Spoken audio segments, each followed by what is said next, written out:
呢一個係一個尊重嘅要求。我喺網上高見到有好多人想睇翻我呢個大隻佬，今日專登喺呢度做俾大家睇。其實我做咗電影咁多年，我見到好多由細細個開始睇我，到而家你哋咁大個，你哋仍然係完全唔需要回報咁樣繼續支持我。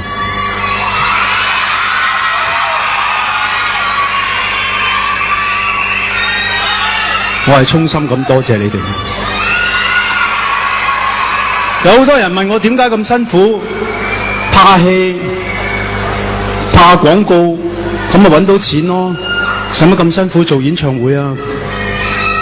我只係想話俾大家聽，如果唔係做演唱會，我見唔到10幾萬人，我唔可以親口咁向你哋多謝，多謝。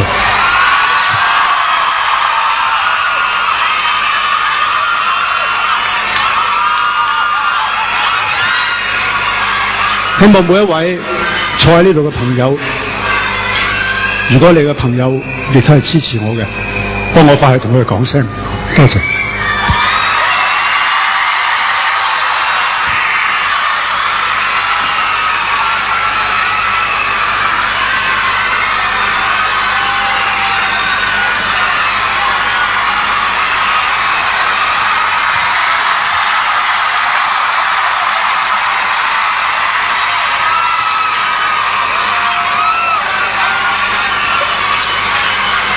因為其實喺咁多年裏邊，我真係唔知講啲咩好。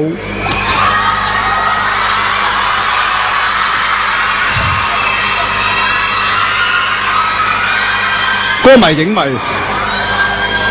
我已經覺得好好啊！但我估唔到咧，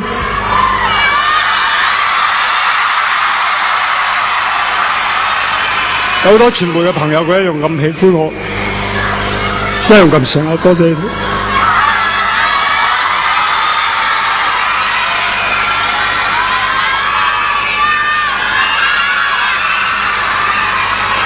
所以我知道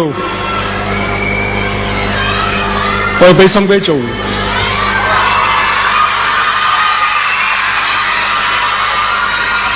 無論好與唔好，我都係盡咗力。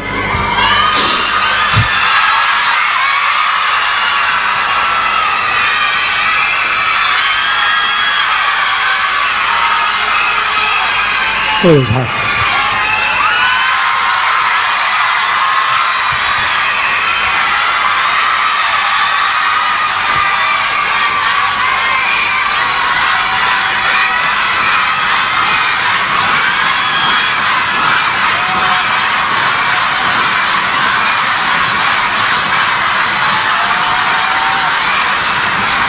我寫咗一首歌，呢首歌並唔係因為我要講啲乜嘢，我只係覺得有咗你哋，有幾多影低都冇用，有你哋得嘅，多謝。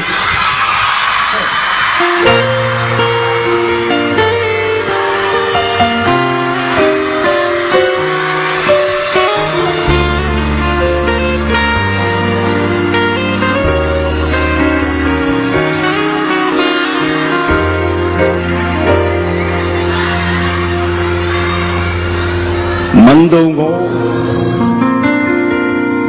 早已是兩楷影帝，用每一個表情使你多悲凄，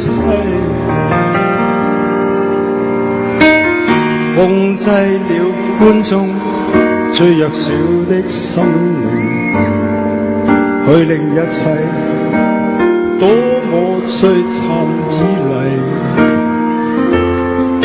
問到我面對愛與互交替，到底怎有可能聲勢翻天際？